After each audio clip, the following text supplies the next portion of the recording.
성도 여러분 안녕하세요. 주일 설교를 다시 기억하는 주일 만나입니다. 너희는 가서 모든 민족을 제자로 삼으라.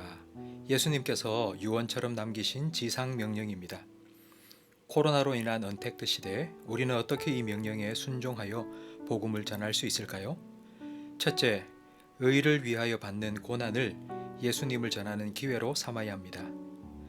의를 위하여 받는 고난은 예수님을 믿는다는 이유 때문에 당하는 고난입니다.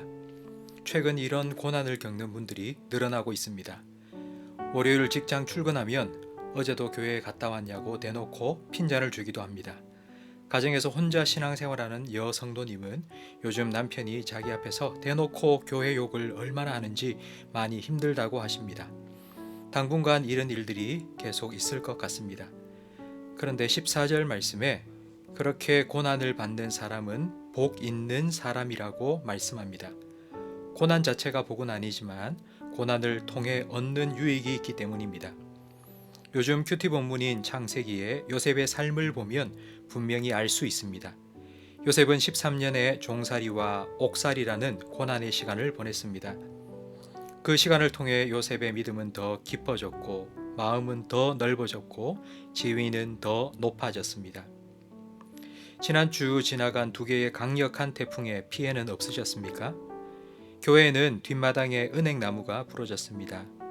몇십 년 동안 교회 건물과 사택 사이에 둘러싸여 별 어려움 없이 그 자리에 서 있었는데 조금 센 태풍이 지나가면서 강풍을 견디지 못하고 부러져 버린 것입니다. 편안하게 지내면 조금만 힘든 일을 겪어도 견디지 못하고 부러질 수 있습니다. 아무 일 없이 편안하게 사는 것이 복이라고 생각하지만 의를 위하여 받는 고난은 우리의 믿음을 더욱 견고하게 만들어줍니다. 고난은 변장하고 찾아오는 축복입니다. 그러므로 그리스도인들은 고난을 통과하면서 세상 사람들처럼 두려워하지 말아야 합니다. 이 일 때문에 큰일 나지 않을까, 내가 어떻게 되지는 않을까 두려워하지 말아야 합니다. 고난 중에서도 두려워하지 않을 수 있는 이유는 내 앞에 버티고 있는 고난보다 나와 함께 하시는 예수님이 더 크고 강하다는 것을 믿기 때문입니다. 여러분을 위해 자기 생명 아낌없이 십자가 위에 내어주신 하나님의 아들 예수님, 사망 권세 이기시고 부활하셔서 하늘과 땅에 있는 모든 권세를 가지신 예수님께서 여러분의 생명과 삶의 주인 되셔서 여러분을 지금도 지켜주시고 인도해 주심을 믿으시기 바랍니다. 내 연약함 다 아시고 내가 감당할 수 있도록 힘 주시고 감당할 수 없다면 피할 길을 주시는 예수님께서 나의 주님이심을 믿으시기 바랍니다.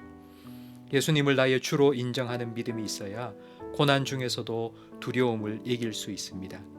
15절 말씀처럼 예수님을 주로 삼고 예수님을 거룩하게 해야 합니다. 예수님을 거룩하게 하는 것은 예배입니다. 예배는 예수님과 만남입니다. 거룩하신 예수님을 만날 때 예수님의 거룩이 우리에게 전염됩니다. 죄를 멀리 한다고 거룩해지는 것이 아니라 예수님을 가까이 할 때 우리는 거룩해집니다. 이렇게 예수님을 주로 삼고 거룩하게 예배하는 장소는 우리의 마음입니다. 베드로전서 3장 15절에 너희 마음에 그리스도를 주로 삼아 거룩하게 하라고 말씀합니다. 몸은 예배당에 와서 함께 예배할 수는 없지만 마음에 예수님을 주로 모시고 그분을 거룩하게 예배할 수 있습니다. 이것이 예수님께서 말씀하신 영으로 드리는 예배입니다. 우리는 힘든 시기를 보내고 있습니다. 세상 사람들처럼 세상을 보고 불평하고 사람을 보고 남 탓하고 원망하지 마시고 우리 주 되신 예수님을 바라보며 예수님을 예배하시기 바랍니다.